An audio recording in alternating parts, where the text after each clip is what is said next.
सबसे पहले नंबर पे मैं आपको इंजीनियरिंग के फील्ड के अंदर बताऊंगा कि आपने अपने करियर को फ्यूचर प्रूफ कैसे बनाना, कि किस तरह से आप अब से ऑनवर्ड्स प्रोसीड करेंगे कि आप फ्यूचर में एक्स्ट्राऑर्डिनरीली सक्सेसफुल होंगे।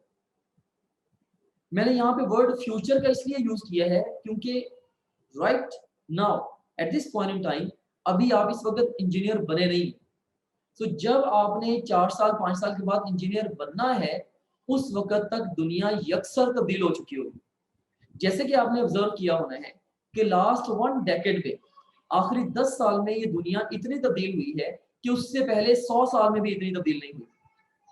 और आने वाले शायद 2-2.5 साल में जिंदगी इतनी तब्दील हो जाएगी कि ये ओवरऑल पिछले 100-150 साल के अंदर कलेक्टिवली उतनी जिंदगी चेंज नहीं हुई होगी।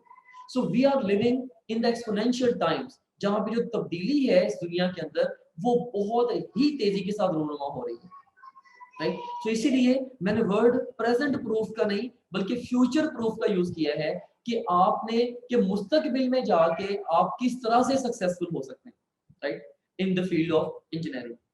सो इसमें यू सी हियर सबसे पहले नंबर पे जो मैं टिप आपको देना चाहूंगा वो ये है कि discover your personality type and no yourself मोर। अपनी पर्सनैलिटी टाइप को डिस्कवर करें और खुद के बारे में मजीद जानें। It's incredibly important to know yourself and most of the people वो करियर की चॉइस इसलिए रॉन्ग बनाते हैं क्योंकि वो खुद को ही नहीं जानते हो। सो खुद शनासी जो है, अपने आप को समझना, ये बहुत ज्यादा इंपॉर्टेंट है। सो आप अपने आप को कैसे समझेंगे, इसके हवाले से भी मैं आपको बेसिक एक फ्रेमवर्क दे देता हूं और इस फ्रेमवर्क को यूज करते हुए वर्किंग आपने खुद करनी, क्योंकि ऑफ कोर्स मैं स्क्रीन के इस पार बैठा बगैर आपके साथ लंबी चौड़ी कन्वर्सेशन किए 1 to 1 मैं एग्जैक्टली आपको अंडरस्टैंड नहीं कर सकता, राइट। लेकिन मैं आपको ये जरूर गाइड कर सकता हूं कि इस तरीके से आप खुद को समझें और समझ के उसके मुताबिक अपने फ्यूचर के डिसीजंस बनाएं। सो इसमें 4 बुनियादी क्वेश्चंस हैं जो कि आपने खुद से पूछने हैं अपने आप को समझने के लिए। सो इन 4 सवालों के बाद आप 4 अल्फाज में खुद को डिफाइन कर पाएंगे। इन 4 सवालों के आंसर्स के बाद आप 4 अल्फाज में खुद को डिफाइन कर पाएंगे और वो जो चारों अल्फाज हैं वो ओवरऑल आपकी पर्सनैलिटी को डिफाइन कर रहे हैं। सो उस डिस्क्रिप्शन की मदद से अब आप बहुत सारी चीजें खुद के बारे में जान पाएंगे। अच्छा, ये चीज मेरे बारे में ऐसे है। इसमें सबसे पहला क्वेश्चन जो आप खुद से पूछेंगे वो ये है कि क्या आप एक्सट्रोवर्ट हैं या इंट्रोवर्ट हैं। अब इस बात का क्या मतलब है, एक्सट्रोवर्ट या इंट्रोवर्ट का क्या मतलब है। अब देखें आप इसमें ये एक टेबल की मदद से मैंने एक्सट्रोवर्ट और इंट्रोवर्ट को डिफरेंशिएट कराया है। तो इसमें आप देखें कि जो इंट्रोवर्ट्स हैं they enjoy spending time alone, और ये बोलने से पहले और एक्ट करने से पहले सोचते भी हैं, और ये ज्यादा रिजर्व लोग होते हैं, और ये इंडिपेंडेंटली अकेले काम करना प्रेफर करते हैं। और इसके मुकाबले में जो एक्सट्रोवर्ट होते हैं they gain energy in social situations. So जब ये पब्लिक इंटरेक्शन करते हैं उसमें ये ज्यादा एनर्जेटिक फील करते हैं और ये रिलेटिवली क्विकर डिसीजंस बनाते हैं, एंड ये आउटगोइंग और एंथुसियास्टिक होते हैं, एंड इनके अंदर टीम वर्क की स्पिरिट ज्यादा होती है। सो अब देखें कि ये एक बिग क्वेश्चन है आपके खुद के लिए कि आप इस वक्त डिफाइन करें कि आप इंट्रोवर्ट हैं या एक्सट्रोवर्ट हैं। Just be honest. इसमें से मैं आपको ये बात जरूर बताना चाहूंगा कि इंट्रोवर्ट और एक्सट्रोवर्ट में से कोई भी सुपीरियर नहीं है। Both are equally good but in different directions.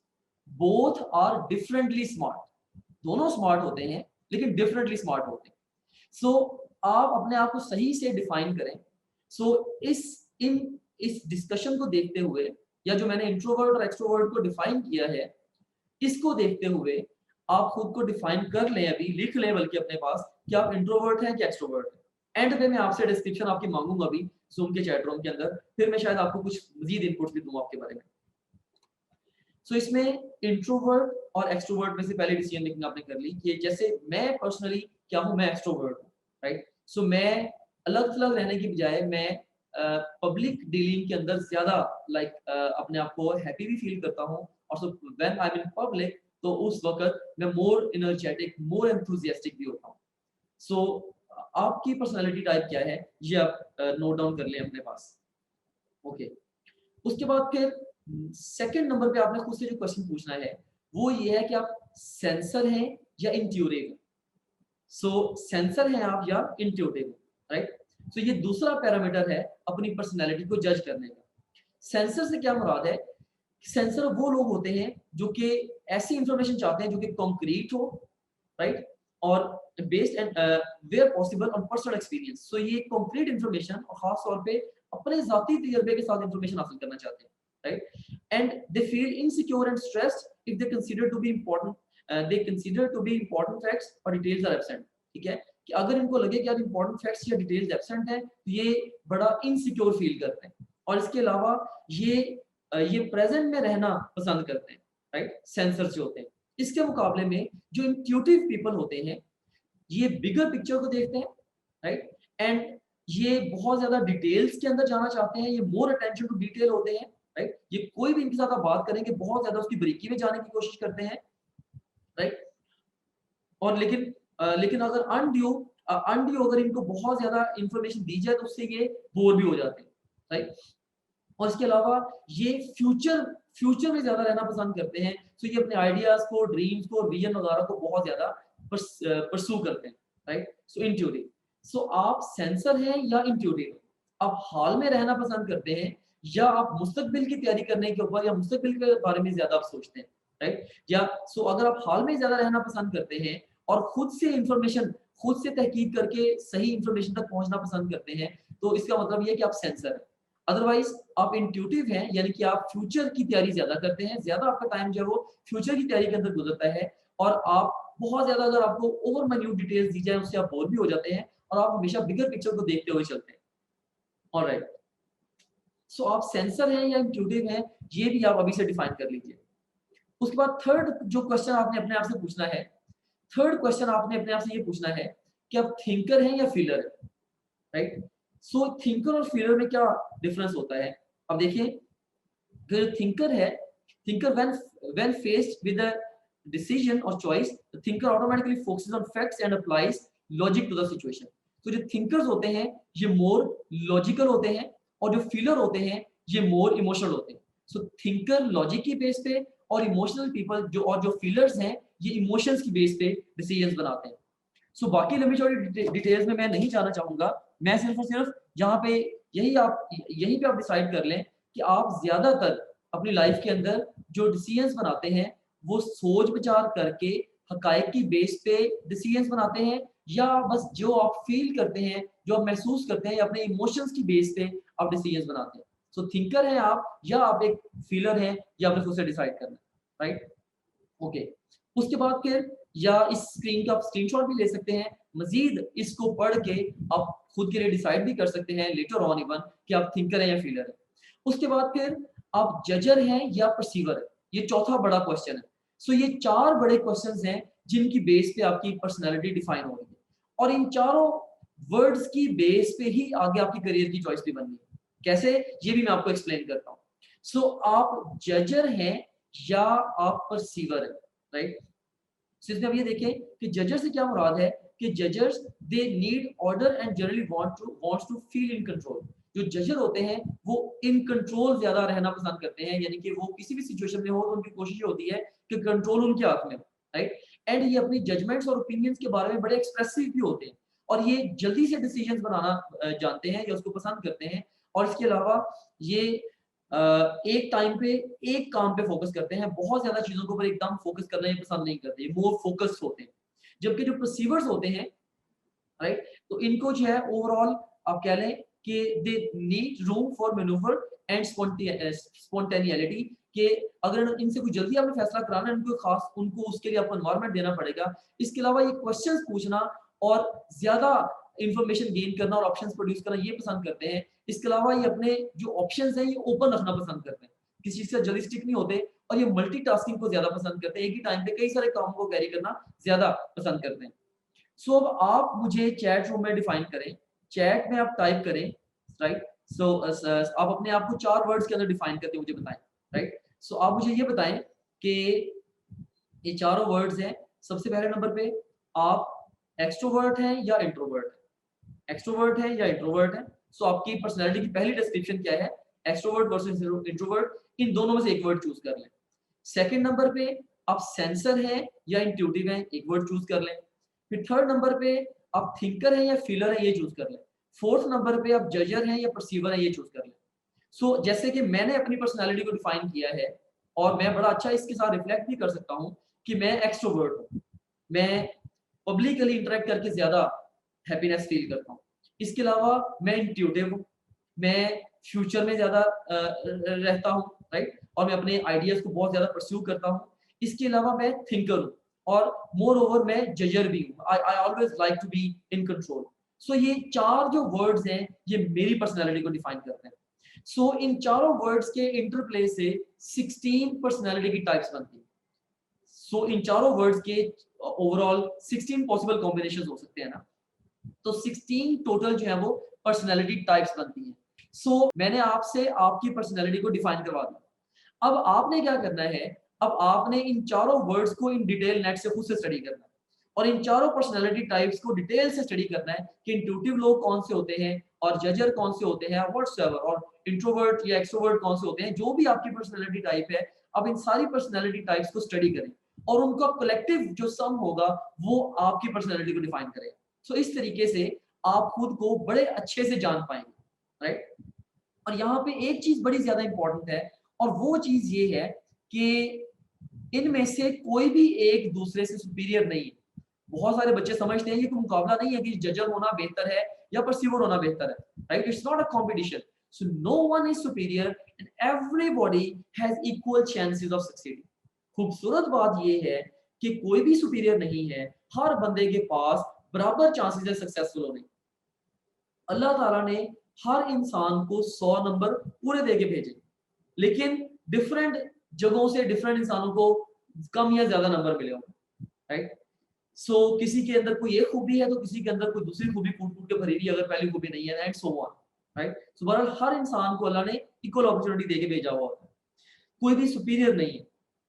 अच्छा, और यहाँ पे जो अहम बात है वो ये है कि आप अपनी पर्सनैलिटी टाइप के अकॉर्डिंगली अगर सही एनवायरनमेंट में चले जाते हैं, अपने टैलेंट के अकॉर्डिंगली सही एनवायरनमेंट में चले जाते हैं, तो आपको आगे बढ़ने से कोई नहीं रोक सकता, राइट? सो ये बड़ा इंपॉर्टेंट है कि आपको आगे बढ़ने से कोई नहीं रोक सकता। बिल्कुल ऐसे जैसे देखें कि एक सीड है, एक सीड है से खजूर की गुठली है, उसको अगर मैं रख दूंगा से, अगर वो टेबल पे पड़ी हुई है खजूर की गुठली, राइट? तो शायद वो 50 साल भी पड़ी रहेगी तो उससे जो ट्री है वो नहीं बनेगा खजूर का, राइट? हाँ, अगर आप उसको सो कर देंगे ऐसी जमीन के अंदर जिस जमीन में खजूर ग्रो करती है, तो वहां पे अब उससे खजूर का कितना बड़ा तनावर दरख्त बन जाएगा और वो मजीद बेताशा खजूरें उसके ऊपर लगेंगी और फलदार दरख्त बन जाएगा। सो सेम सिचुएशन हर इंडिविजुअल की भी होती है। अगर आप अपने आप को सही सॉइल में या सही एनवायरनमेंट के अंदर नहीं लेके जाएंगे इन फ्यूचर, तो आप अपने फुल पोटेंशियल पे नहीं आ पाएंगे। ये बड़ा एक बारीक नुक्ता है जिसको अंडरस्टैंड करने की जरूरत है। सो आपका बेस्ट पोटेंशियल कहाँ पे है, इसके लिए सबसे पहले आपको खुद को समझना पड़ेगा, जो मैंने आपको ऑलरेडी बता दिया कि आप खुद को इस तरीके से समझें। सो आपने अपनी पर्सनैलिटी टाइप को डिफाइन कर लिया। अब अपनी पर्सनैलिटी को डिफाइन करके इसको मजीद डिटेल से स्टडी करें, भाई अच्छा ये मेरी शख्सियत है, राइट? फिर अपनी शख्सियत के मुताबिक आपने करियर की चॉइस लेनी है। ओके, सो ये मैंने आपको पहली टिप ये दी कि अपनी पर्सनैलिटी टाइप को डिफाइन कर लें। मैंने आपको 4 बुनियादी क्वेश्चंस बताए जिसकी मदद से आपने अपनी पर्सनैलिटी को डिफाइन कर लिया। सेकंड नंबर पे आपने क्या करना है, you have to discover your passion. आपने अपने पैशन को डिस्कवर करना है और ऑफ कोर्स आपका जो पैशन है it must be compatible with your personality. से आपका जो पैशन है वो है डॉक्टर बनना, और डॉक्टर ऑफ कोर्स डॉक्टर बनने के लिए बेतहाशा पब्लिक डीलिंग उसके अंदर इन्वॉल्व है, लेकिन आप हैं अदरवाइज, या आप से फिजिशियन बनना चाहते हैं, या से अगर आप एक साइकियाट्रिस्ट बनना चाहते हैं जिसमें है ही सिर्फ पब्लिक डीलिंग और आपने दूसरे लोगों से बातें ज्यादा करनी होती हैं, तो इस सिचुएशन में अगर आप इंट्रोवर्ट हैं तो आप कभी भी एक्स्ट्रा ऑर्डिनरी साइकियाट्रिस्ट नहीं बन पाएंगे, राइट? सो आपने अपना पैशन जो है वो डिस्कवर करना है, अपना पैशन डिस्कवर करना है अकॉर्डिंग टू योर पर्सनैलिटी। सो इसी तरीके से अगर अगर आप इंजीनियरिंग फील्ड के अंदर जाएंगे या से अगर आप बिजनेस फील्ड के अंदर जाते हैं, सो आपने ये ख्याल करना, किसी भी फील्ड में अगर आपने जाना है, आपने उस फील्ड की जो रिक्वायरमेंट है उसको देखना है कि क्या ये आपकी पर्सनैलिटी टाइप के साथ कंपेटेबल है या नहीं। अब पैशन को डिस्कवर करने के लिए मैं आपको पैरामीटर्स भी देता हूँ कि आप अपना पैशन किस तरह से डिस्कवर कर सकते हैं। अच्छा, ये करियर के हवाले से मौलाना रूमी की एक पोइम है जिसके जो ट्रांसलेशन है वो मैं आपको बता देता हूँ। तो ये मुझे बड़ी पसंद है, राइट? सो ये मैं आपके साथ शेयर भी करना चाहूंगा and I hope that you will enjoy this as well. So इसको मैं आपके लिए पढ़ता हूँ और इसको भी थोड़ा सा एक्सप्लेन भी करता हूँ। ये जो टॉपिक है करियर काउंसलिंग का, ये बड़ा हसास टॉपिक है। पाकिस्तान में बहुत कम गिने चुने लोगों ने इसके ऊपर काम किया हुआ है और मैंने स्टूडेंट्स के साथ अभी रिसेंटली भी मेरे रियल वर्ल्ड में भी इंटरेक्शंस हुए। I talk to students, nobody was knowing nothing about the career कि मैंने क्या करना है, मैंने क्यों करना है, मैंने किधर को जाना है। सो जब 18 साल की एज जब हो जाते हैं, आपको एग्जैक्ट क्लैरिटी होनी चाहिए कि ये मेरा ट्रैक है, right? So most of the people, 99% of the students track के बगैर ही अभी तक चल रहे हैं। This is not good at all. आप अपनी लाइफ को, फ्यूचर पूरी लाइफ को रिस्क में डाल दो, राइट? सो इसलिए मैं इस टॉपिक के ऊपर बड़ी डिटेल से बात कर रहा हूँ। जिसमें आप देखें कि मौलाना रूमी ने ये कहा था कि when I run after what I think I want, my days are a furnace of stress and anxiety। जब मैं भागता हूँ उन चीजों के पीछे जो कि मुझे लगता है कि मुझे चाहिए, तो मेरे जो दिन हैं वो टेंशन की भट्टी बने रहते हैं। If I sit in my own place of patience, अगर मैं अपनी तसल्ली वाली जगह पे बैठ जाऊं, what I need flows to me, जो मुझे चाहिए होता है वो खुद मेरे पास चल के आता है, and without pain, और बगैर किसी तकलीफ के आता है। From this I understand that what I want also wants me। वो कहता है कि इससे मुझे समझ आती है कि जो मुझे चाहिए उस चीज को भी मैं चाहिए, राइट? सो जो जिस चीज को मैं चाहता हूँ उस चीज को उससे भी ज्यादा मेरी चाहत है। So is looking for me and attracting me, वो चीज मेरी तरफ देख भी रही है और मुझे अट्रैक्ट भी कर रही है। So there is a great secret here for anyone who can grasp it। So अगर कोई इसको ग्रैस्प कर सकता है इस बात को, तो उसके लिए बहुत बड़ा राज छुपा हुआ है इस बात के अंदर, राइट? So देखिए उसने ये कहा कि जो बड़ी दफा हम जो चाहते हैं कि हमें चाहिए, हमें एक्चुअली वो नहीं चाहिए होता। लेकिन जब आप अपनी प्लेस ऑफ पेशेंस पे बैठ जाते हैं, सो जो आपको चाहिए होता है बड़ी दफा वो आपकी तरफ फ्लो करता है, राइट? सो बड़ी दफा आपकी तरफ फ्लो करता है। प्लेस ऑफ पेशेंस कौन सी होगी? ऑफ कोर्स जहां पे आपका पैशन होगा, राइट? सो जब आप अपने, मैं यहाँ पे बात करने का मकसद मेरा ये है कि जब आप एक ऐसी फील्ड को ऑप्ट कर लेंगे जहां पे आप पैशनेट हैं, राइट? सो अगर आप किसी भी फील्ड के को लेके पैशनेट हैं, तो आपको उस फील्ड में काम करते हुए आपको मजा आएगा और आपको दिन रात फील नहीं होगी। आप उसके अंदर टाइम लगाया फील नहीं होगा। आप बहाने से टाइम निकालो, यार मैं इसके अंदर मजीद काम करूं, और आपने फिर आगे बढ़ना ही बढ़ना, राइट? सो ये बड़ी इंपॉर्टेंट एक बात है जो कि मैं आपको समझाना चाहता था। सो यहाँ पे एक और इम्पोर्टेंट कोट मैं देना चाहूंगा हमारे दौर के बिगेस्ट इनोवेटर का, Steve Jobs. Of course who doesn't know this very guy. तो स्टीव जॉब्स ने ये कहा था, the only way to do great work is to love what you do. तो कहता है कि अजीम काम करने का एक ही तरीका कि आप जो करते हो उसके साथ प्यार करो। If you haven't found it yet, keep looking, don't settle. वो कहता है कि अगर आपको अपना मनपसंद काम नहीं मिला तो कोशिश जारी रखें, तलाश करते रहें और बैठे ना, टिक के ना बैठे। As with all matters of the heart, you will know when you will find it. दिल के सारे मामलों की तरह जब आप अपना मनपसंद काम, मनपसंद फील्ड ढूंढ लेंगे तो आपको पता होगा, हाँ यार मैं अपनी प्लेस ऑफ पेशेंस पे आ गया। So this is also very important quote है। सो करियर की चॉइस के हवाले से ये मुझे एक बड़ा बेहतरीन कोट लगता है। देखिए एक और भी कोट उसने कहा था स्टीव जॉब्स ने, you have to have a lot of passion for what you are doing because it is so hard. कहते हैं कोई भी काम अगर आप कर रहे होते हैं उसके लिए आपको बहुत ज्यादा पैशन चाहिए होता है क्योंकि वो बड़ा हार्ड होता है, राइट? कहता है कि अगर आपके अंदर पैशन नहीं होगा ना तो फिर कोई भी जो रैशनल पर्सन है, जो रीजनेबल पर्सन है, वो उस काम के अंदर क्विट कर देगा। तो बात करने का मकसद ये है, अगर आप किसी फील्ड को लेके पैशनेट नहीं है, आप उसके अंदर काम कर रहे हैं, किसी भी स्टेज पे प्रॉब्लम आएंगे आप क्विट कर जाएंगे, राइट? लेकिन अगर आप पैशनेट हो उस फील्ड को लेके, आप प्रॉब्लम्स को सॉल्व करेंगे और आगे बढ़ेंगे, और जिंदगी में आगे बढ़ने का यही तरीका होता है, राइट। तो ये भी बड़ी एक अहम बात जो है वो स्टीव जॉब्स ने कही। ओके, अब मेरा आपसे एक क्वेश्चन ये है, राइट, अब इंजीनियरिंग आप लोग सारे इंजीनियरिंग के स्टूडेंट्स हो, और अब मैं ये देखना चाहता हूँ कि क्या इंजीनियरिंग आपका पैशन बन सकता है या नहीं। इंजीनियरिंग जो है ये आपका पैशन बन सकता है या नहीं, इसके लिए डिफरेंट क्वेश्चंस हैं। आपने इन क्वेश्चंस की कसवटी पे खुद को परखना है, राइट। सो आपने इन क्वेश्चंस के ऊपर खुद को परखना है। ये डिफरेंट क्वेश्चन मैं आपसे पूछ रहा हूँ, अगर आप इन सारे क्वेश्चंस का या मोस्ट ऑफ द क्वेश्चंस का आंसर यस में दे सकते हैं, तो मैं कहूंगा कि यस, मूव फॉरवर्ड, इंजीनियरिंग आपके ही फील्ड है। लेकिन अगर आप इन क्वेश्चंस के में से अक्सर का आंसर नो में देते हैं, इसका मतलब यह है कि you should look somewhere else, right, as your field. So आप कहीं और जाकर अपनी फील्ड को, अपने प्रोफेशन को तलाश करें। इंजीनियरिंग आपके लिए सूटेबल नहीं है। इसमें सबसे पहले नंबर पे जो बात है कि क्या आप एक की एन ऑब्जर्वर हैं, राइट। इफ यस, इसका मतलब है कि इंजीनियरिंग आपका फील्ड हो सकता है। क्या आपकी मुतजस्सिस नेचर है, क्या आपके अंदर प्रॉब्लम सॉल्विंग एबिलिटी है, क्या आप एक अच्छे टीम प्लेयर हैं, और क्या आप चैलेंजेस को फेस करना पसंद करते हैं, और क्या आपकी जो एनालिटिकल स्किल्स हैं वो अच्छी हैं, आप चीज को देख के बड़ा अच्छा उसका तजिया करते हो, और क्या आपको फिजिक्स और मैथमेटिक्स पसंद है। अगर इनमें से मोस्ट ऑफ द क्वेश्चंस का आंसर यस में है, तो इसका मतलब ये है कि आप इंजीनियरिंग के लिए एक सूटेबल पर्सन, राइट। सो बहरहाल जैसे भी है अपना पैशन डिस्कवर करें। सो अभी तक मैंने दो बातें आपसे की हैं, एक अपनी पर्सनैलिटी टाइप को डिफाइन करें और मजीद इसके बारे में स्टडी करें, और सेकेंडली आप अपना पैशन डिस्कवर करें।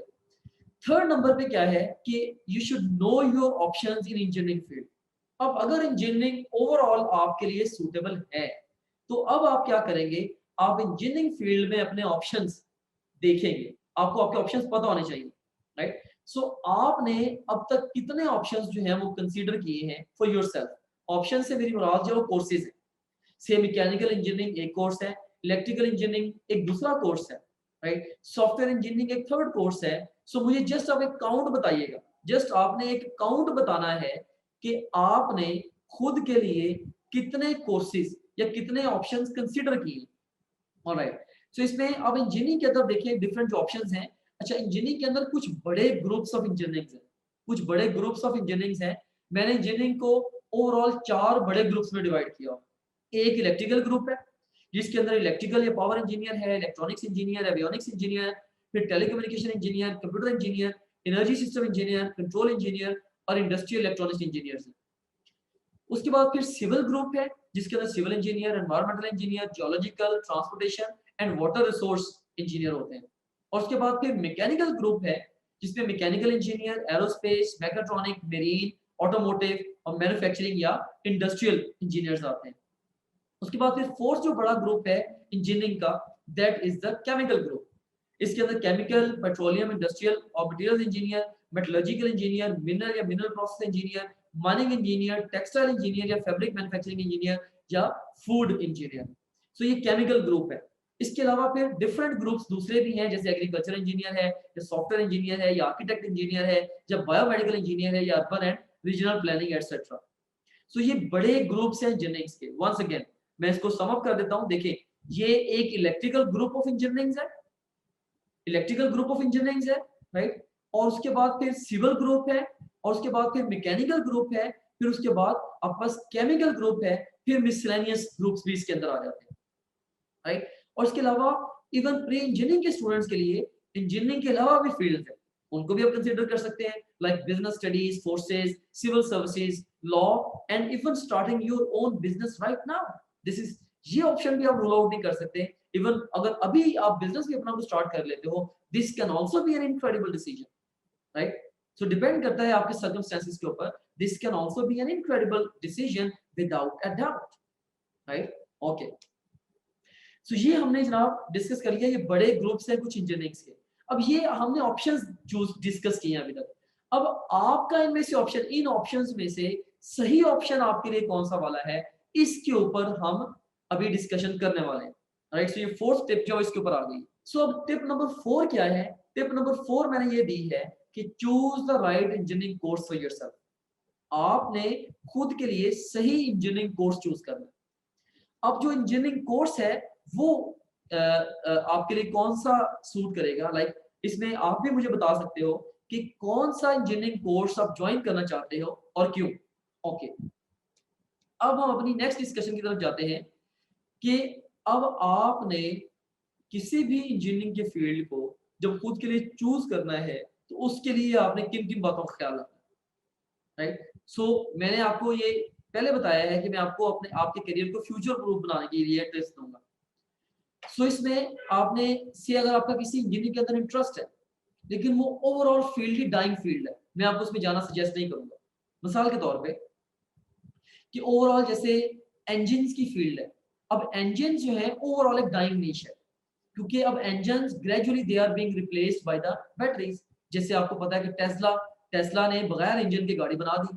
पूरी दुनिया में सारी कंपनियां जो इंजन के बगैर गाड़ी बना रही है, इलेक्ट्रिकल व्हीकल्स बना रही है जो कि चार्ज होती है। सो इंजन जो है ये डाइंग फील्ड है। अब अगर आप इंजन को लेके कुछ करना शुरू कर दोगे तो ये फ्यूचर का फील्ड नहीं है। Does make sense now, right? Okay, so इस तरीके से आपने आपने किसी भी फील्ड को जो चूज करना है, आपने उसकी फ्यूचर डिमांड को लेके चूज करना है। आपने फ्यूचर डिमांड को लेके चूज करना है। ऑलराइट, सो इसमें नंबर 1 पे फ्यूचर डिमांड। सेकेंडली, सो किसी भी फील्ड इंजीनियरिंग कोर्स को आपने चूज करना है तो आपके दिमाग में क्या होना चाहिए, इसकी फ्यूचर डिमांड कैसी होगी और जब आप ऑन जॉब होंगे तो आपकी जिम्मेदारियां क्या होंगी।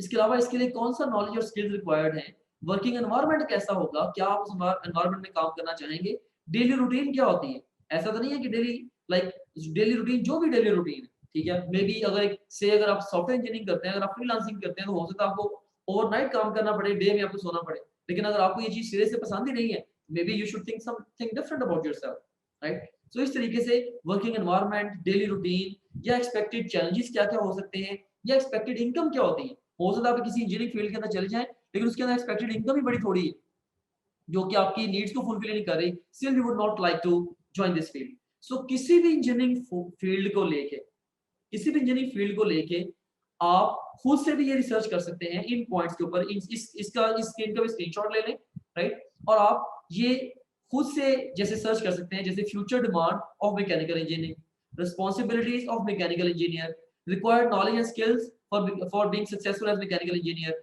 Working environment of mechanical engineer. ये सारी चीजें आप गूगल में डालते जाएं तो मैकेनिकल इंजीनियरिंग के बारे में बहुत कुछ आपको पता चल जाएगा। Very simple.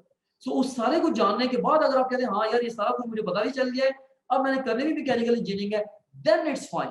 लेकिन अगर आप इस वजह से मैकेनिकल इंजीनियरिंग कर रहे हो, भाई मेरे दोस्त ने कहा या मेरिट उसका ज्यादा है यूनिवर्सिटी का मैकेनिकल इंजीनियरिंग का, मेरा जैसे दाखिला होगा मेरी बल्ले बल्ले हो जाएगी, this is absolutely silly decision. फिर ये बिल्कुल एक बेवकूफाना और अहमकाना फैसला होगा और आप ये ना कीजिएगा फॉर गॉड सेक। ऑलराइट, सो ये डिफरेंट पैरामीटर्स हैं। आप किसी भी इंजीनियरिंग कोर्स जिसको चूज करने वाले होंगे, आप इन पैरामीटर्स के ऊपर उस कोर्स के बारे में स्टडी करें नेट से। ऑलराइट, अब यहाँ पे अब मैं आपको दोबारा फिर एक फ्रेमवर्क की फॉर्म में भी ये चीज दे देता हूँ।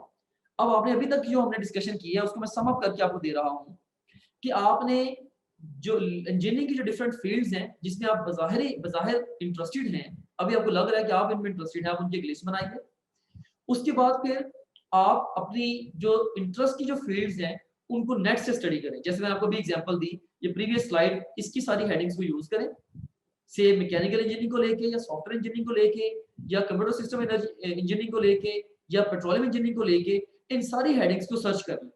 आप अगर आप इन सारी हेडिंग्स के तहत किसी इंजीनियरिंग को जान जाएंगे, ऑटोमेटिकली आपका एक विजन डेवलप हो जाएगा, अच्छा यार फ्यूचर में जाके इसका ये बनना। सो आपकी फ्यूचर के अंदर एक विजिबिलिटी डेवलप होगी, you will develop an eye to look into the future and that's incredibly important to be successful in future, you know. So इसमें आप एक इंजीनियरिंग फील्ड से एक लिस्ट बनाएं जिसमें बज़ाहिर आप इंटरेस्टेड हैं और उसके बाद फिर आप अपनी फील्ड ऑफ इंटरेस्ट को नेट से स्टडी करें और उसके बाद फिर जो लोग ऑलरेडी उन फील्ड्स में काम कर रहे हैं उन लोगों के साथ से टाइम लें, उनके लिए कुछ छोटा मोटा गिफ्ट लेके जाएं, उनके साथ बैठें और डिस्कस करें कि भाई आप क्या करते हो, आपकी क्या रूटीन है, आप कितना कमाते हो, आपको क्या अच्छा लगता है अपनी जॉब के बारे में और क्या आपको बुरा लगता है, आप इंटरव्यू करें, राइट। और उसके बाद फिर आप जो इंजीनियरिंग कोर्सेज जो कि आप ज्वाइन कर, देखें आपने अब 4-5 डिफरेंट इंजीनियरिंग आपने चूज की, उनको नेट से भी स्टडी कर लिया, उसमें काम करने वाले लोगों से भी जाके आपने बातें कर ली, आपको क्लियरली समझ आ जाएगी ये फील्ड मेरा है, ये फील्ड मेरा नहीं है, ये फील्ड मुझे सूट करता है और ये नहीं सूट करता। देखिए पहले आपने अपनी पर्सनैलिटी को भी जान लिया, अब आपने किसी एक इंजीनियरिंग कोर्स के बारे में भी जान लिया, तो अब ऑफ कोर्स इन दोनों चीजों के इंटरप्ले से आप बड़ा सही डिसीजन बना सकते हो खुद के लिए, राइट। ये एक इन्फॉर्म्ड डिसीजन होगा। इससे पहले जो आप डिसीजन बना रहे थे इस सारे काम के बगैर, इस होमवर्क के बगैर, that was sort of blind decision. वो ब्लाइंड डिसीजन था और ये इन्फॉर्म्ड डिसीजन है। इसके अलावा आप क्या कर सकते हो, आप मुतलका फील्ड के अंदर इंटर्नशिप भी कर सकते हो। इवन इवन आप से मैकेनिकल इंजीनियरिंग अगर आप करना चाहते हो, आप किसी भी फर्म के अंदर जाओ और वहां पे जाके आप 2 महीने की इंटर्नशिप कर लो, महीने की फ्री इंटर्नशिप कर लो, 2 वीक्स की इंटर्नशिप कर लो, 1 वीक ही इवन स्पेंड कर लो, इवन एक दिन आप किसी कंपनी में स्पेंड कर लो मैकेनिकल इंजीनियर के साथ, तो उसी से आपकी विजिबिलिटी डेवलप हो जाती है बड़ी सारी, शायद ये काम इन लोगों का इस तरह का है, राइट। सो इंटर्नशिप मुतलका फील्ड में करके फाइनल डिसीजन तक पहुंचो।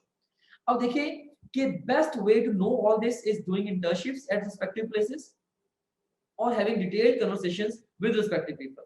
सो अगर आपने सारी बातें किसी इंजीनियरिंग फील्ड के बारे में जाननी है जो कि डिसीजन मेकिंग के लिए इंपॉर्टेंट है, तो या तो आप मुतलका जगह पे जाके कोई 2-4 दिन काम कर लें, फ्री में काम कर लें और थोड़े से अपने आप को अपने कंफर्ट जोन से बाहर निकालें, राइट। और दूसरे नंबर पे आप या जो मुतलका लोग हैं उनके साथ कन्वर्सेशंस करके देख लें, या ये दोनों ही कर ले तो दी बेस्ट सिचुएशन होगी, राइट।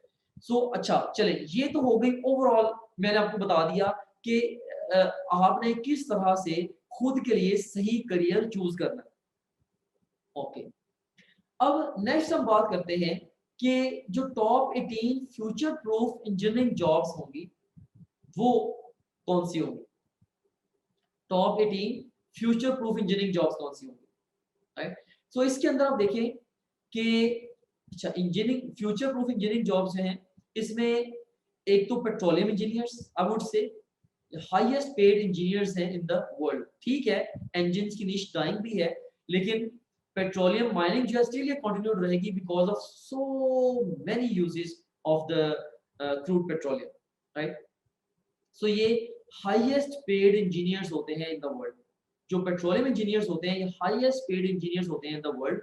आधा महीना काम करते हैं और आधा महीना छुट्टी भी करते हैं, फैसिलिटीज भी इनको बड़ी एक्स्ट्राऑर्डिनरी मिलती हैं। और पेट्रोलियम इंजीनियर्स की डिमांड है भी इस वक्त और रहेगी भी।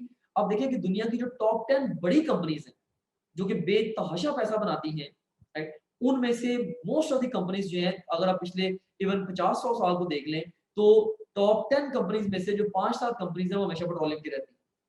तो यहाँ से आप अंदाजा लगा लें कि ये जो नीश है, ये जो फील्ड है, ये कितनी बड़ी फील्ड है। इसके बाद फिर कंप्यूटर हार्डवेयर इंजीनियर्स जो हैं, ये कंप्यूटर हार्डवेयर इंजीनियर्स जो हैं ये सेकंड हाईएस्ट पेड इंजीनियर्स हैं इन द वर्ल्ड, राइट। क्योंकि ये बहुत बड़ी-बड़ी ऑर्गेनाइजेशंस अब बन रही हैं और उनको बहुत बड़े-बड़े डेटा सेंटर्स रिक्वायर्ड होते हैं। Of course this is a tough thing to manage, right. जैसे अब इनके कई-कई एकड़ के ऊपर जो है ना वो डेटा सेंटर्स हैं, बहुत बड़े-बड़े एरियाज के ऊपर फैले हुए हैं, उनको मेंटेन करना, उनको डिजाइन करना and all that, right. So ये of course computer hardware engineers जो हैं उनकी इन्वॉल्वमेंट होती है। इसके अलावा बहुत सारी इवन दूसरी ऑर्गेनाइजेशंस के अंदर भी जो कंप्यूटर हार्डवेयर इंजीनियर्स इनकी जरूरत पड़ती है, राइट। तो ये सेकंड हाईएस्ट पेड इंजीनियर्स हैं।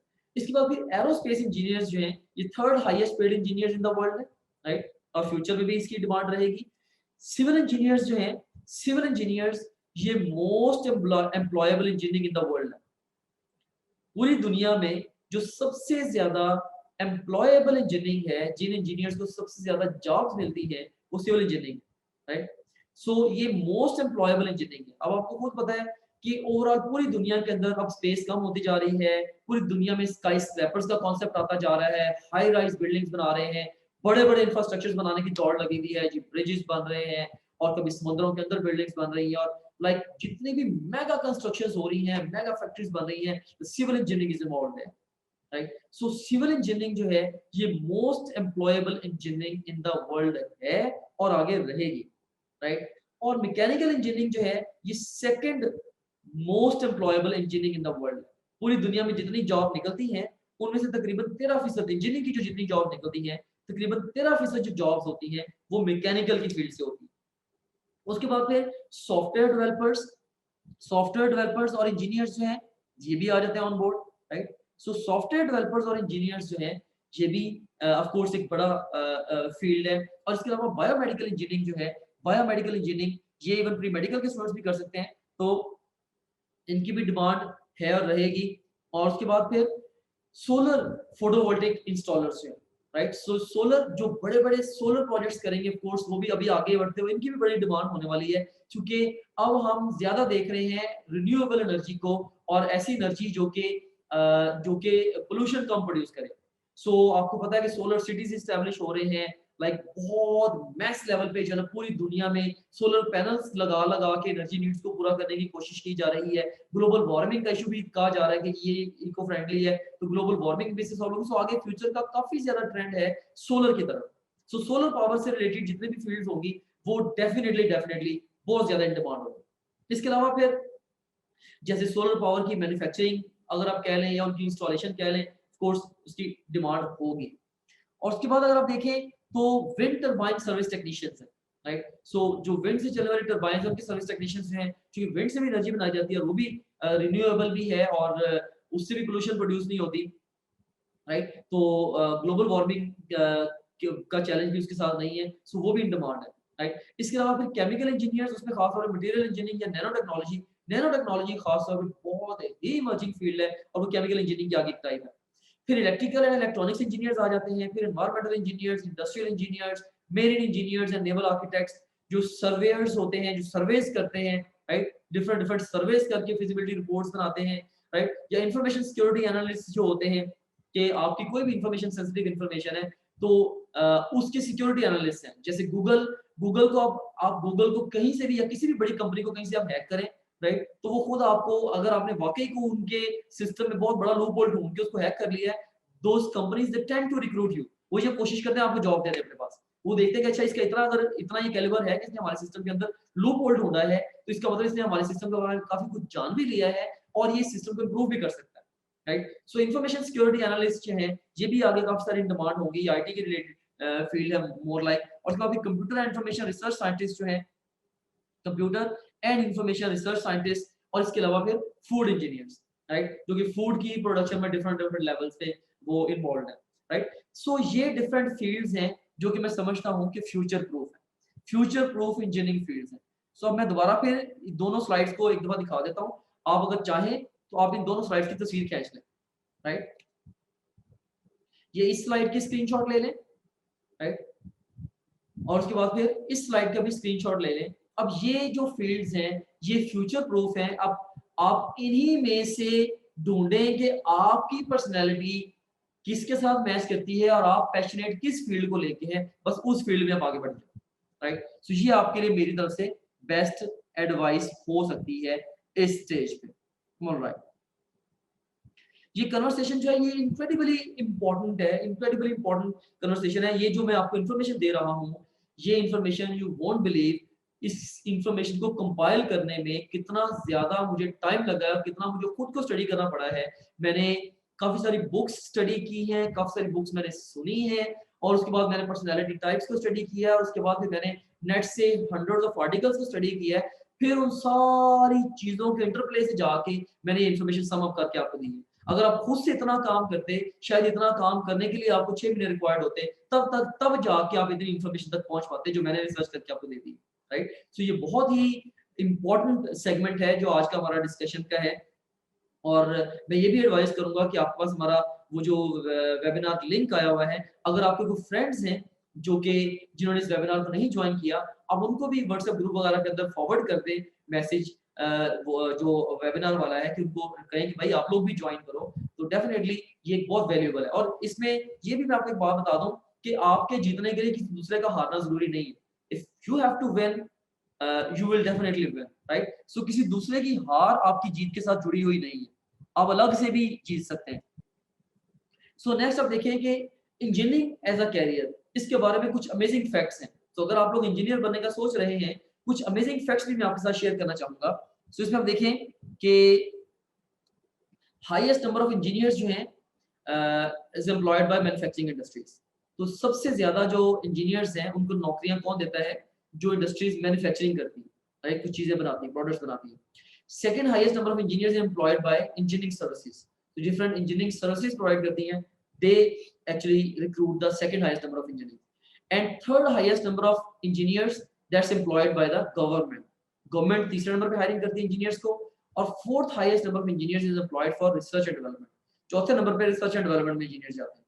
सो आप कह रहे हैं जो इंजीनियर्स की सबसे ज्यादा खपत है वो मैन्युफैक्चरिंग के अंदर है, सेकेंडली इंजीनियरिंग सर्विसेज के अंदर है, जैसे मेरी एक फर्म है वो इंजीनियरिंग सर्विसेज प्रोवाइड करती है, तो किसी भी दूसरी किसी किसी एजेंसी को इंजीनियरिंग की कुछ सर्विसेज रिक्वायर्ड है तो मे बी सिविल की या मैकेनिकल की व्हाटसएवर वो प्रोवाइड कर देती है।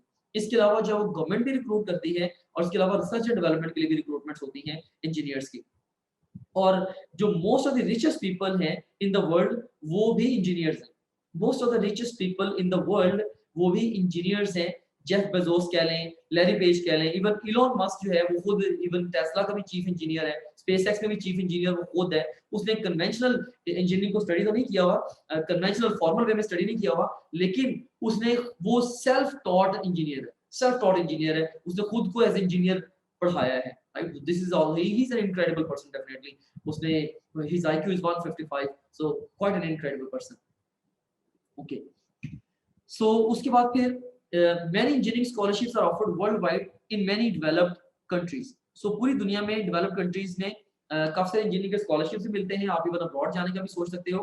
इसके बाद इंजीनियरिंग जो है जैसे भी है अभी तक भी हम यही समझते हैं और ये है भी हकीकत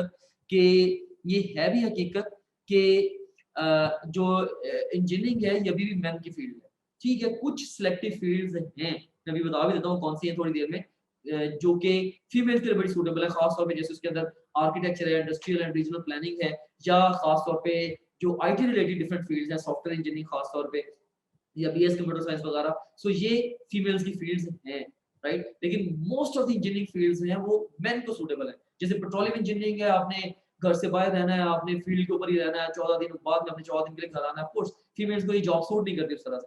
इस तरीके से मैकेनिकल इंजीनियरिंग है, बहुत सारी दूसरी इंजीनियरिंग है जिसके अंदर फीमेल्स की ओवरऑल फीमेल्स उस तरह से परफॉर्म नहीं कर पाती बिकॉज ऑफ देयर लिमिटेशंस। खास तौर पे हमारी सोसाइटी के अंदर, जो कि आई डोंट डिनाई कि जो पाकिस्तान की जो सोसाइटी है ये मेल डोमिनेंट सोसाइटी है, तो इस सोसाइटी में खास तौर पे बहुत सारी फील्ड्स ऐसी हैं जिसमें फीमेल्स की सक्सीडिंग जो ऑलमोस्ट इम्पॉसिबल है, राइट। सो फीमेल्स को अपनी सोशल लाइफ को देखते हुए ही डिसीजंस बनाने हैं।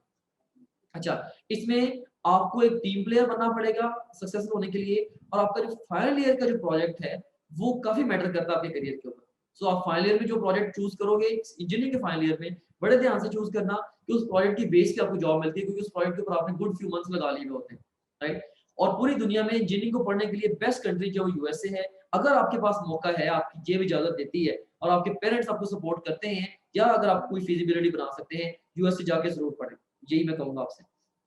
उसके अलावा आपको सोशल स्किल्स डेवलप करनी पड़ेंगी अपने करियर में एक्सेप्शनली ग्रो करने के लिए। इंजीनियर जो उसने टीम के साथ काम करना है, ऑफ कोर्स अगर सोशली आप अच्छे नहीं हो तो आप अक्सर फ्रिक्शंस का शिकार होते हो फील्ड के अंदर जाके। ओके, अब टिप नंबर 5 क्या है?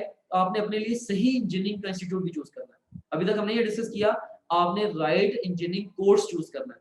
अब वो डिग्री आपने कहाँ से लेनी है, और सो ये एक अलग डिस्कशन है। सो आपने किस इंजीनियरिंग इंस्टीट्यूट को चूज करना है और क्यों चूज करना है, इसके हवाले से भी हम थोड़ी सी डिस्कशन कर लेते हैं। तो इसमें आप देखिए कि अगर आपने अपने लिए राइट इंजीनियरिंग इंस्टीट्यूट चूज करना है, से आप कह रहे हैं कि मैंने कोई भी यूनिवर्सिटी है, A B C D, government sector की है या सेमी गवर्नमेंट है या टोटली प्राइवेट है, सो आप किन पैरामीटर्स पे उस यूनिवर्सिटी को परखेंगे? पहले मैंने आपको बताया था किसी कोर्स को आपने परखना है तो किन पैरामीटर्स पे परखना है। अब मैं आपको ये बता रहा हूँ कि अगर आपने किसी यूनिवर्सिटी को परखना है तो उनको तो यूनिवर्सिटी को किन पैरामीटर्स पे परखना है, इसके हवाले से पहले नंबर पे वो जो यूनिवर्सिटी है वो रिकॉग्नाइज होनी चाहिए बाय एचईसी। सेकेंडली, पेक से जो आपका पर्टिकुलर कोर्स ऑफ इंटरेस्ट है उसके लिए रिकॉग्नाइज होनी चाहिए। जो हायर एजुकेशन कमीशन है वो उससे रिकॉग्नाइज्ड हो, और जो पाकिस्तान इंजीनियरिंग काउंसिल है उसके लिए उस कोर्स से रिकॉग्नाइज्ड हो। से बहुत सारी प्राइवेट यूनिवर्सिटीज का कोर्स तो वो करवा रही है, लेकिन वो पैक के साथ वो कोर्सेज रिकॉग्नाइज नहीं है, तो कल को फिर उन डिग्रीज को वो रिकॉग्निशन नहीं मिलती। सो आप जैसे किसी भी यूनिवर्सिटी में आप जाते हैं, तो जिस कोर्स में आप दाखिला लेने लगे हैं, देखेंगे वो पर्टिकुलर कोर्स उस यूनिवर्सिटी का पैक के साथ रजिस्टर्ड है कि नहीं है, पैक की वेबसाइट से इसकी इंफॉर्मेशन मिल सकती है। फिर हेल्दी लर्निंग एनवायरनमेंट होना चाहिए उस यूनिवर्सिटी में, एग्जामिनेशन सिस्टम अच्छा हो, टीचर्स टू स्टूडेंट रेशियो जिसकी हाई हो आप उसको चूज करें, राइट, जिसमें टीचर ज्यादा हो और बच्चे कम हो। लाइब्रेरी जिसकी बहुत अच्छी हो, जिसकी लैब्स बहुत अच्छी हो, जिस यूनिवर्सिटी की लोकेशन अच्छी हो, और जिसकी हॉस्टल अवेलेबिलिटी या फैसिलिटीज अच्छी हो, आप ऑफ कोर्स उन यूनिवर्सिटीज को चूज करेंगे। सो अगर फर्ज करें कि दो यूनिवर्सिटीज हैं, दोनों इक्वली गुड है, एक आपको हॉस्टल दे रही है और एक हॉस्टल नहीं दे रही है, अगर आपने किसी दूसरे शहर में जाकर पढ़ना है, अब ऑफ कोर्स जो खुद हॉस्टल दे रही है आप उसको चूज करें, क्योंकि अदरवाइज तो आप हॉस्टल के झंझट में पढ़ के बहुत सारा टाइम अपना वेस्ट कर बैठेंगे। इसी तरीके से एक यूनिवर्सिटी है जिसके पास ओवरऑल बाज़ाहिर एनवायरनमेंट तो बड़ा अच्छा है, पार्क्स बड़े अच्छे हैं, लेकिन उनके पास लैब्स अच्छी नहीं है। उसके मुकाबले में कैसी यूनिवर्सिटी है जिसके पास मैकेनिकल की लैब बहुत एक्स्ट्रा ऑर्डिनरी है, लैब वर्क बड़ा अच्छा कराते हैं, अब अच्छी लैब्स वाली यूनिवर्सिटी को चूज़ करेंगे एंड सो ऑन। सो इन सारे पैरामीटर्स पे परखते हुए आपने किसी भी यूनिवर्सिटी को चूज़ करना है। इसके अलावा आपने ये भी देखना है कि जिस यूनिवर्सिटी को आप चूज़ कर रहे हो, क्या उसकी फ़ी और दूसरे खर्चे आप बर्दाश्त कर लोगे? ये ना हो आप एक दफ़ा जाके दाखिला ले लो, बाद में उसके अंदर पैसे देने के लिए आपके पास फीस ही ना हो, आप उल्टा फाइनेंशियल क्राइसिस का शिकार हो जाओ। और फाइनेंशियल एड और स्कॉलरशिप्स भी आपको मिल सकते हैं कि नहीं मिल सकते, और जो कैंपस की लाइफ है क्या आपके लिए वो सूटेबल है? जो कैंपस लाइफ है इसके लिए आप कैंपस एक बार विजिट करके भी देख सकते हो। को करिकुलर और एक्स्ट्रा करिकुलर जो एक्टिविटीज है वो कैसी हैं, और इसके अलावा जो है वो नंबर ऑफ सीट्स कितनी है। से अगर एक फील्ड है, एक ओवरऑल कह लें कि एक नस्ट है, से वहां पे मैकेनिकल इंजीनियरिंग है, उसके अंदर सीट्स की अगर फर्ज करें गिनी चुनी सीट्स हैं, मे बी 50 70 80 सीट्स हैं, और उसके ऊपर कंटेस्टेंट्स हैं पूरे पाकिस्तान से, वो एक बहुत बड़ी तादाद जो कम्पीट कर रही होती है। तो अगर आपके स्कोर इतने अच्छे नहीं है तो ऑफ कोर्स आप इसको भी आप देखोगे कि आप ट्रूली आप उस चीज को ऑप्शंस में रखो जहां पे आप ट्रूली कम्पीट भी कर सकते हो। और इसके अलावा फिर क्या आप कोई स्पेशल, अगर आप किसी जगह पे किसी स्पेशल सीट के लिए क्वालिफाई करते हो, ये चीज भी अंडर कंसिडरेशन रखो, जैसे स्पोर्ट्स बेस पे या इवन डिसेबिलिटी की बेस पे या इवन किसी कोटा की बेस पे, राइट, फाटा वगैरह के लिए डिफरेंट जगहों पे सीट्स होती हैं। सो अगर आप इन किसी स्पेशल सीट के लिए क्वालिफाई करते हो, इसके लिए भी होमवर्क अपना मुकम्मल करो और देखो कि कहाँ पे आपको स्पेशल सीट मिल सकती है, क्योंकि स्पेशल सीट का मतलब ये होता है कि आप अपने जो ओपन मेरिट से काफी कम मार्क्स के ऊपर भी आपको उन्हीं ओपन मेरिट वाले बच्चों के साथ एडमिशन मिल जाता है। सो ये सारी चीजें देखें, ये कंसीडर करने वाली है regarding the engineer. Okay, regarding choosing an engineering institution, right. So अब मैं आपको अगेन, जैसे मेरी हैबिट है, मैं हमेशा फ्रेमवर्क्स देता हूँ। अब जैसे मैंने आपको पहले फ्रेमवर्क दिया, आपने अपने लिए पर्सनैलिटी असेस कैसे करनी है, राइट। फिर मैंने आपको फ्रेमवर्क दिया कि आपने अपने लिए जो अपना पैशन डिस्कवर कैसे करना है। फिर मैंने आपको फ्रेमवर्क दिया आपने इंजीनियरिंग के लिए कोर्स किस तरह से डिस्कवर करना है खुद के लिए। फिर अब मैं आपको फ्रेमवर्क दे रहा हूँ कि आपने इंजीनियरिंग यूनिवर्सिटी कैसे चूज करनी है, स्टेप बाय स्टेप उसकी अप्रोच दे रहा हूँ। So I try to give frameworks to the students, ताकि उन फ्रेमवर्क्स के अंदर रहते हुए स्टूडेंट्स खुद ही काम करके नतीजों तक पहुंचे, राइट। सो ये काम हमने खुद करें। मेरा जो रोल है यहाँ पे वो एक फैसिलिटेटर का है, एक गाइड का है। मैंने रास्ता दिखाना है, आपने जाना खुद है उस रास्ते में। सो ये रास्ता आपके सामने है जनाब। आप जिन यूनिवर्सिटी में आप बाहर लग रहा है कि आप इंटरेस्टेड हैं, आप उन यूनिवर्सिटीज की लिस्ट बना लें और उन इंस्टीट्यूशंस के बारे में आप इंटरनेट से स्टडी करें, गूगल में डालें, हर एक की वेबसाइट को विजिट करें, उनकी डिटेल्स के बारे में पढ़ें। फिर जो स्टूडेंट्स वहाँ पे पहले पढ़ रहे हैं उन स्टूडेंट्स के साथ बात करें। फिर इंजीनियरिंग इंस्टीट्यूट्स को शॉर्टलिस्ट करें जिनको आप ज्वाइन करना चाहते हैं। अगर हो सके उन इंस्टीट्यूशंस को विजिट भी कर लें, राइट। सो जिनको आपने शॉर्टलिस्ट किया है उन इंस्टीट्यूशंस को खुद विजिट कर लें और विजिट करके फाइनल डिसीजन बनाएं। मैं ये स्ट्रांगली सजेस्ट करता हूँ कि जिस यूनिवर्सिटी में आपने दाखिला लेना है, go there and spend good day over there। सुबह से लेके शाम तक वहां पे डे स्पेंड करो, वहां की सारी फैसिलिटीज को देखो, हॉस्टल्स को देखो, लोगों से मिलो, वहां पे बैठ के कैंटीन से कुछ खाओ पियो, राइट। सो एक्सप्लोर करो, you should have an exploratory nature, right. और फिर अपने फाइनल डिसीजन तक पहुंचो, वो बहुत बेहतर डिसीजन होगा, बजाय कि आप यहाँ से ना किसी जगह पे सुन सुना के दाखिला लेके चले जाओ, आगे जाके यूनिवर्सिटी की हर चीज आपको खराब लग रही है, फिर आप अगले 4-5 साल जो वो ब्लेम करते हुए अपने जो गाइड करने वाले उनको भी, खुद को भी और अपने पेरेंट्स को भी और यूनिवर्सिटी को भी गुजारो।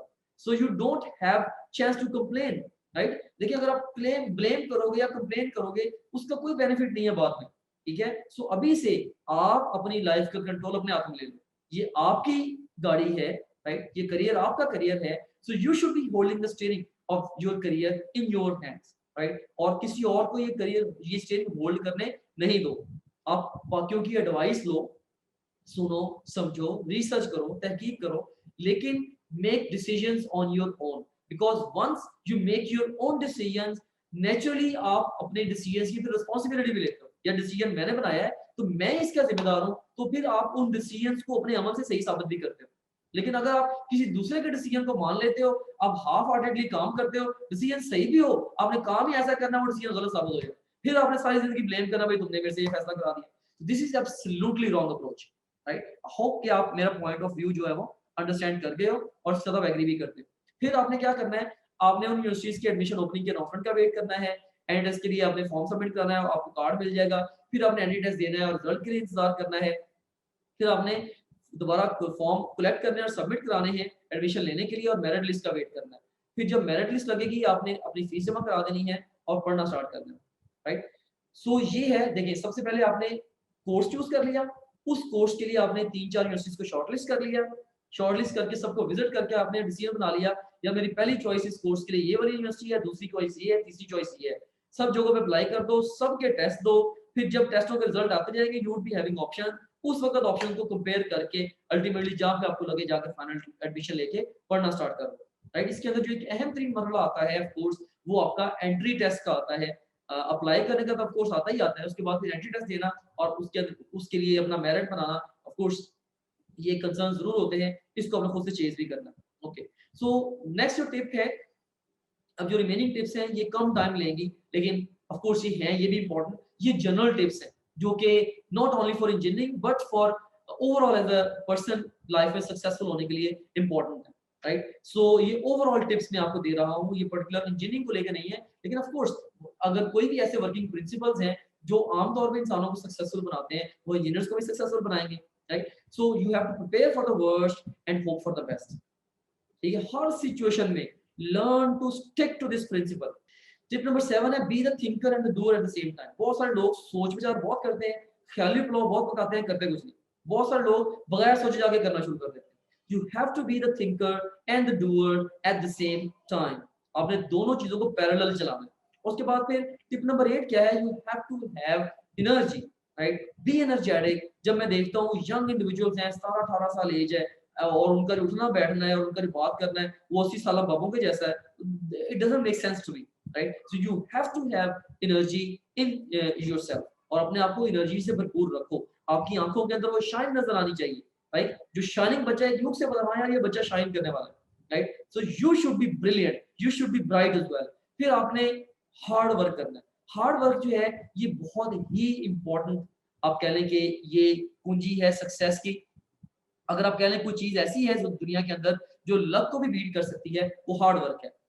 और ये देखें कि ये एक कोट मैंने दी है एक बच्ची की बड़ी ब्यूटीफुल पिक्चर के साथ, the most beautiful kind of smile is the one that struggles through the tears. देखिए रोते रोते जब एक बंदा हंसता है तो उस मुस्कुराहट के अंदर जो खूबसूरती होती है वो नॉर्मल मुस्कुराहट के अंदर या लाफ्टर के अंदर भी नहीं होती, राइट। सो मैं पॉइंट ये जनरेट करना चाहता हूँ कि इसी तरीके से जब आप हार्ड वर्क के थ्रू कुछ जब आप निकालते हो ना, अपने लिए कुछ सक्सेस लेते हो ना, उसकी अपनी ही एक ब्यूटी होती है, राइट। तो हार्ड वर्क अपना शेवा बना लो, ठीक है। जैसे मोहम्मद अली जो कि आप कह लें कि the greatest boxer of all the times थे, मोहम्मद अली क्ले, जिनको बहुत ही ऑनर के साथ सारे मज़ाहिब में देखा जाता है, स्पोर्ट्स की दुनिया में बहुत ही बड़े ऑनर के साथ उनको देखा जाता है मोहम्मद अली क्ले को। तो उनसे किसी ने पूछा था कि how many pushups you do every day, तो मोहम्मद अली ने जवाब दिया आई डोंट काउंट। फिर उन्होंने ऐड किया आई start counting when it starts hurting, कि मैं पुशअप्स की गिनती तब शुरू करता हूं जब मुझे तकलीफ शुरू हो जाती है, because that's when it really counts. आम लोग भी 50 पुशअप्स लगाते हैं तो मैंने 50 अगर लगा लिए हैं तो वो डिफरेंस क्रिएट नहीं करेगा, वो तो मैं उनके साथ पैरेलल हो गया। अब 50 के बाद जब बाकियों की बस हो गई है उसके बाद जो पुशअप्स मैंने लगाई हैं they are going to make a big difference. कहता है कि I start counting when it starts hurting because that's when it really counts, क्योंकि वही वो पॉइंट है जहां पे वाकई वो चीज काउंट भी करेगी, राइट। फिर टिप नंबर 10 है you have to plan very wisely. अपने आप को एक इंतहाई समझदार और अक्लमंद इंसान कंसीडर भी करें और बड़े अक्लमंदी के साथ प्लानिंग भी करें। आपको जितने मर्जी मुश्किल हालात मिले, 11वीं टिप मेरी ये है कि आपने कभी भी हालात से नहीं हारना, आपने हमेशा आगे बढ़ना है and you have to concentrate on things you can do.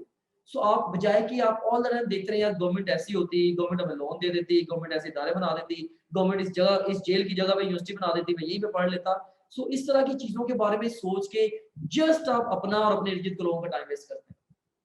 So आप उन चीजों पे फोकस करें जो कि आप कर सकते हैं, राइट। और अपना टाइम आपका बहुत कीमती है, आप भरपूर तरीके से टाइम को गुजारें। जब पढ़ें तो जम के पढ़ें, जब खेलें तो जम के खेलें, एंजॉय करें तो जम के एंजॉय करें, फैमिली को टाइम देना तो अच्छे से टाइम दें। So maintain a good balance of your life. और इसके अलावा जो है maintain sense of humour and manage to laugh away the worries of life. अपना सेंस ऑफ ह्यूमर भी मेंटेन करें। और जिंदगी में मुश्किलात आती हैं, ये जिंदगी का पार्ट है, लेकिन कुछ लोग मुश्किलात के सामने रोते रोते रहते हैं, कुछ लोग बड़ी ब्रेवली उनको फेस करते हैं और मुस्कुराते हुए उनको बियर करते हैं। सो वक्त अच्छा हो या बुरा हो, इसकी अच्छी बात ये होती है कि गुजर ही जाता है, right. So you have to maintain sense of humour and manage to laugh away the worries of life and then you have to believe in God and your abilities and your effort as well. आपका अल्लाह पे भी भरोसा होना चाहिए और खुद के ऊपर भी आपका अपनी जात के ऊपर भी एतमाद होना चाहिए कि यार मैं अगर एफर्ट करूंगा तो इंशाल्लाह मैं अपने लिए रास्ता बना लूंगा। और उसके बाद फिर 16वीं टिप जो कि बड़ी ही इंपॉर्टेंट टिप है, वो भी मैं आपको देना चाहूंगा, ये भी आप टिप ले लें, एक्सट्रीमली इंपॉर्टेंट है कि आप एंट्री टेस्ट की तैयारी करिए। फर्स्ट के लिए आप कहते हैं आपने प्यास, फास्ट, यूनिटी, नस्ट और जीके इन सारी यूनिवर्सिटीज में और इवन और भी कई यूनिवर्सिटीज के अंदर आपने अप्लाई करना है। तो अब बहुत सारे बच्चे क्या करते हैं, वो ट्रेडिशनल एकेडमी ज्वाइन कर लेते हैं। लॉकडाउन लोगों हो गया, ट्रेडिशनल एकेडमीज के अंदर चले जाते हैं। अब ट्रेडिशनल एकेडमी ज्वाइन करके बच्चे अपना बेड़ा गर्क कर लेते हैं।